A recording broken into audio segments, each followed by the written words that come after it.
Hello students, आज हम लोग करते हैं क्लास 11th का probability. Probability is very important chapter, 11th में भी आता है, 12th में भी आता है। प्रोबेबिलिटी में जो वेन डायग्राम का यूज़ है उसको हम लोग सीखने वाले हैं बहुत जल्दी से, तो उसको देखते हैं।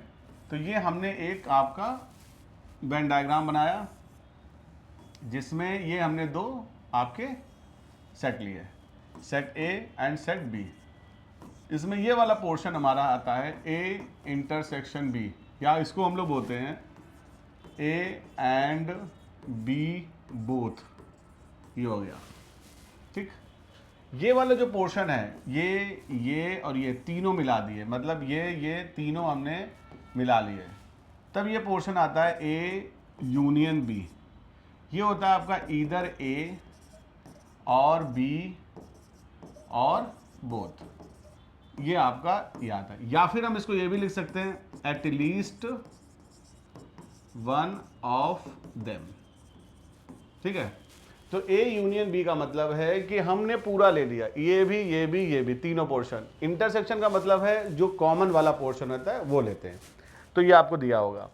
इसके बाद ये जो पोर्शन है यहाँ पर, ये दोनों से जो बाहर है, ये A dash intersection B dash, या फिर ए यूनियन बी का होल डैश, इस तरह से हम लोग लिख सकते हैं। दिस इज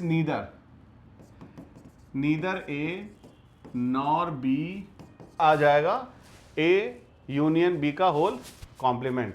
तो ए यूनियन बी आ गया आपका। अब इसमें हम लोग एक चीज और देख सकते हैं, दिस इज ओनली ए, मतलब इसमें ए है और इसमें से बी का जो ये है, ये इंटरसेक्शन बी डैश के साथ, बी डैश ए डैश ये है क्या, हम लोग देख लेते हैं। प्रोबेबिलिटी ऑफ ए डैश अगर निकालना है तो 1 माइनस प्रोबेबिलिटी ऑफ ए, ये लिख सकते हैं। ए डैश की प्रोबेबिलिटी आपकी, ए डैश मतलब हो गया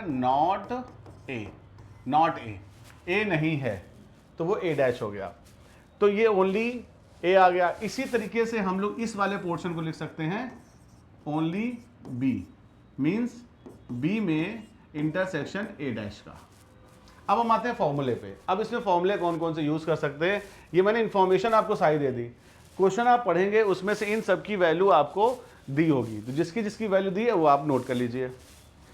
फॉर्मूला आता है पहला, probability of A union B is equal to probability of A plus probability of B minus probability of A intersection B.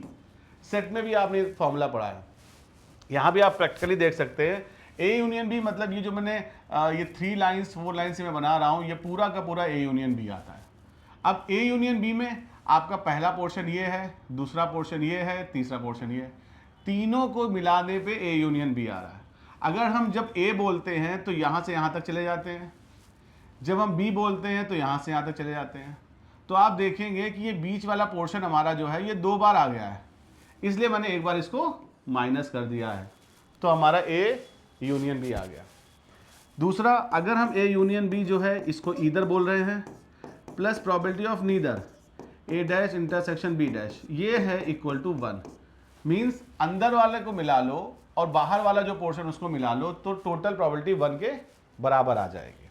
Okay, ये आ गया। अच्छा, अगर हम इसको ओनली ए ओनली बी के फॉर्म में लिखें, probability of A intersection B dash plus probability of A dash intersection B equal plus, अगर हम बीच में इसको भी ऐड कर दें probability of A intersection B, तो ये आपका ए यूनियन बी के बराबर फिर से हो जाएगा।